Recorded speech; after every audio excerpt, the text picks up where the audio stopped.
কিছু দল আমাদের দেশে তৈরি হয়েছে, এই দলের নাম জীবনেও শুনি নাই কোনোদিন আগে। যেমন হিজবুত তাওহীদ, নাক দিয়া চাপ দিলে দুধ বেরি হয়, এরা আন্দোলন করতে আসছে। আমরা বুড়ো হয়েছি বাতাস খাইয়া। আগে জেলে যাও, জেল খাটো, দুই একটা শহীদ হোক, তারপর বোঝা আন্দোলনের মজা কি। সুতরাং হিজবুত তাওহীদ, হিজবুত তাহরীর, হরকতুল জিহাদ, জামাতুল মুজাহিদিন, এদের যেখানে বান ধরে পুলিশে সোপর্দ করে দিবেন।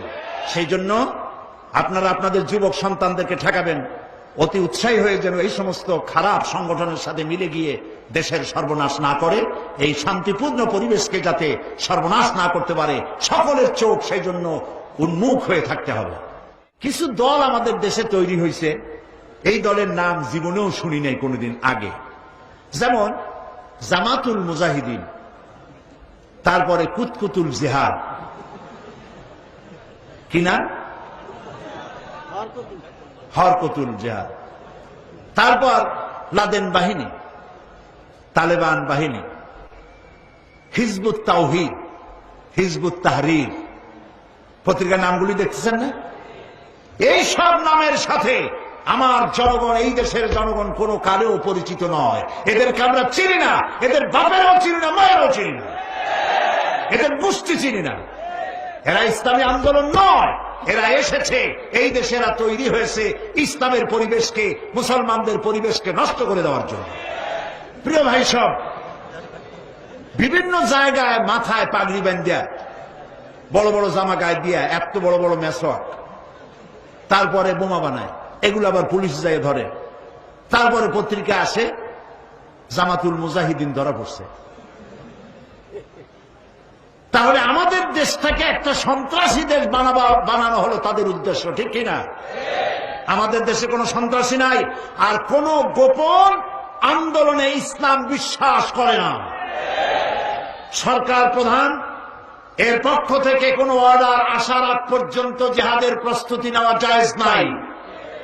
জিহাদের প্রস্তুতি সশস্ত্র যুদ্ধের আহ্বান জানাতে পারে কেবলমাত্র যখন সরকার প্রধান ইসলাম অথবা মুসলমান হবে, তারা যদি জিহাদের জন্য সর্বাত্মক দাওয়াত দেয়, তখনই কেবলমাত্র আন্দোলন করা যাবে, সশস্ত্র যুদ্ধ করা যাবে। এর আগে বোমা বানাইয়া, পিস্তল বানাইয়া ইচ্ছামতো মানুষ খুন করা, এগুলি করে ইসলামের কোনো লাভ নাই, বরং ইসলামের ক্ষতি হবে। এই কাজটি আপনারা করবেন না অতি উৎসাহী হয়ে। কয় গণতন্ত্র হারাম, পার্লামেন্ট হারাম, মেম্বার যারা হয়েছে তারা হারাম, সব মুশরিক, সব কাফের। তো এখানে সবই যদি কাফের হয়, হুজুররা আপনারা এখানে করবেন কি? বিদায় হন। আপনাদের পছন্দ মতো কোনো দেশ থাকলে সেই দেশে চলে যান। গণতন্ত্র হারাম, আব্রাহাম লিঙ্কনের গণতন্ত্র আমরা বিশ্বাস করি না। আমরা বিশ্বাস করি ও আমরুহুম শুরা বাইনাহুমের, আল্লাহর দেওয়া গণতন্ত্রের বিশ্বাস করি। গণতন্ত্র হারাম, তাহলে সরকার বদলের সিস্টেম কি বলো? জবাব দাও। একটা সরকারকে পরিবর্তন করার জন্য, ইচ্ছে মাফিক সরকারকে আনার জন্য সিস্টেম কি? সুতরাং এই সমস্ত কথা বলে মানুষকে বিভ্রান্ত করার কোন যুক্তিপূর্ণ কারণ নাই। লিফলেট ছড়ানো বন্ধ করো। গণতন্ত্র হারাম বলে মানুষকে বিভ্রান্ত করো না। নাক দিয়া চাপ দিলে দুধ বেরি হয়, এরা আন্দোলন করতে আসছে। আমরা বুড়ো হয়েছি বাতাস খাইয়া। সুতরাং হিজবুত তাওহীদ, হিজবুত তাহরীর, হরকতুল জিহাদ, জামাতুল মুজাহিদিন, এদের যেখানে বান ধরে পুলিশে সোপর্দ করে দিবেন। এরা ইসলামের কোন সহায়ক শক্তি নয়, এরা এই দেশের স্বাধীনতা, সার্বভৌমত্ব এবং ইসলামের দুশমন।